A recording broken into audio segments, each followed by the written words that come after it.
Hello, everybody. This is The Wonderful Wizard of Oz by L. Frank Baum. Chapter 4, The Road Through the Forest. After a few hours, the road began to be rough, and the walking grew so difficult that the Scarecrow often stumbled over the yellow brick, which were here very uneven. Sometimes, indeed, they were broken or missing altogether, leaving two holes that Toto jumped across and Dorothy walked around. As for the Scarecrow, having no brains, he walked straight ahead, and so stepped into the holes and fell at full length onto the hard bricks. It never hurt him, however, and Dorothy would pick him up and set him upon his feet again, while he joined her in laughing merrily at his own mishap. The farms were not nearly so well cared for here as they were further back. There were fewer houses and fewer trees, and the farther they went, the more dismal and lonesome the country became. At noon they sat down by the roadside near a little brook, and Dorothy opened her basket and got out some bread. She offered a piece to the Scarecrow, but he refused. "I'm never hungry," he said, "and it's a lucky thing I'm not, for my mouth is only painted, and if I should cut a hole in it so I could eat, the straw I'm stuffed with would come out, and that would spoil the shape of my head." Dorothy saw at once that this was true, so she only nodded and went on eating her bread. "Tell me something about yourself and the country you came from," said the Scarecrow, when she finished her dinner. So she told him all about Kansas, how gray everything was there, and how the cyclone had carried her to this queer land of Oz. The Scarecrow listened carefully and said, "I cannot understand why you should wish to leave this beautiful country and go back to the dry, gray place you call Kansas."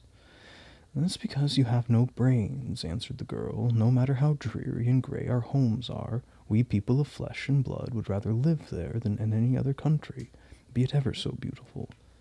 There's no place like home." And the Scarecrow sighed. "Of course I cannot understand it," he said. "If your heads were stuffed with straw like mine, you would probably all live in the beautiful places, and then Kansas would have no people at all. It's fortunate for Kansas that you have brains." "Won't you tell me a story while we're resting?" asked the child. The Scarecrow looked at her reproachfully and answered, "My life has been so short that I really know nothing whatever. I was only made the day before yesterday. What happened in the world before that time is all unknown to me. Luckily, when the farmer made my head, one of the first things he did was to paint my ears, so that I heard what was going on. There was another munchkin with him, and the first thing I heard was the farmer saying, 'How do you like those ears?' 'They aren't straight,' answered the other. 'Never mind,' said the farmer, 'they're just ears the same,' which was true enough. 'Now I'll make the eyes,' said the farmer, so he painted my right eye, and as soon as it was finished I found myself looking at him and at everything around me with a great deal of curiosity, for this was my first glimpse of the world. 'It's a rather pretty eye,' remarked the munchkin who was watching the farmer. 'Blue paint is just the color for eyes.' 'I think I'll make the other a little bigger,' said the farmer, and when the second eye was done I could see much better than before. Then he made my nose and my mouth, but I did not speak because at that time I didn't know what a mouth was for. I had the fun of watching them make my body and my arms and my legs, and when they fastened on my head at last I felt very proud, for I thought it was just as good a man as anyone. 'This fellow will scare the crows fast enough,' said the farmer. 'He looks just like a man.' 'Why, he is a man,' said the other, and I quite agreed with him. The farmer carried me under his arm to the cornfield and set me up on a tall stick, where you found me. He and his friends soon after walked away and left me alone. I did not like to be deserted this way, so I tried to walk after them, but my feet would not touch the ground, and I was forced to stay on that pole. It was a very lonely life to lead, for I had nothing to think of, having been made such a little while before.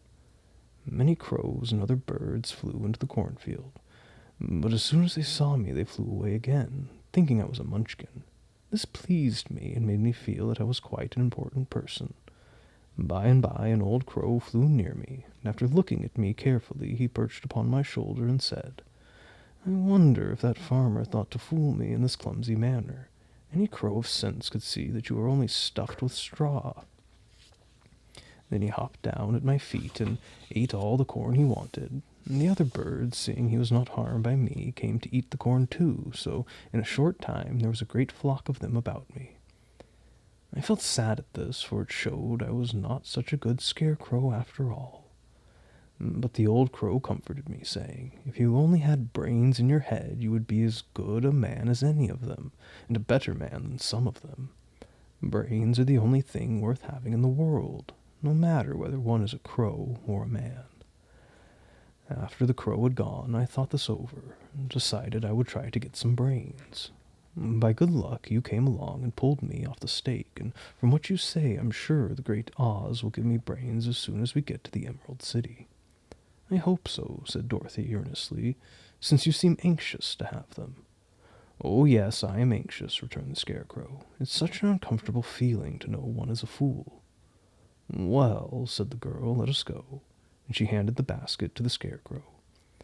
There were no fences at all by the roadside now, and the land was rough and untilled. Towards evening they came to a great forest, where the trees grew so big and so close together that their branches met over the road of yellow brick.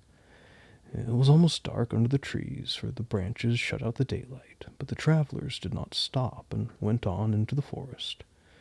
"If this road goes in, it must come out," said the Scarecrow, "and as the Emerald City is at the other end of the road, we must go wherever it leads." "Anyone would know that," said Dorothy. "Certainly, that's why I know it," returned the Scarecrow. "If it required brains to figure out, I never should have said it."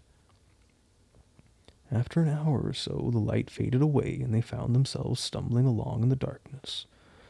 Dorothy could not see at all, but Toto could, for some dogs see very well in the dark, and the Scarecrow declared he could see as well as by day. So she took hold of his arm and managed to get along fairly well. "If you see any house or any place where we can pass the night," she said, "you must tell me, for it's very uncomfortable walking in the dark." Soon after, the Scarecrow stopped. "I see a little cottage at the right of us," he said, "built of logs and branches. Shall we go there?" "Yes, indeed," answered the child. "I'm all tired out." So the Scarecrow led her through the trees until they reached the cottage, and Dorothy entered and found a bed of dried leaves in one corner. She lay down at once, and with Toto beside her, soon fell into a sound sleep. The Scarecrow, who was never tired, stood up in another corner and waited patiently until morning came.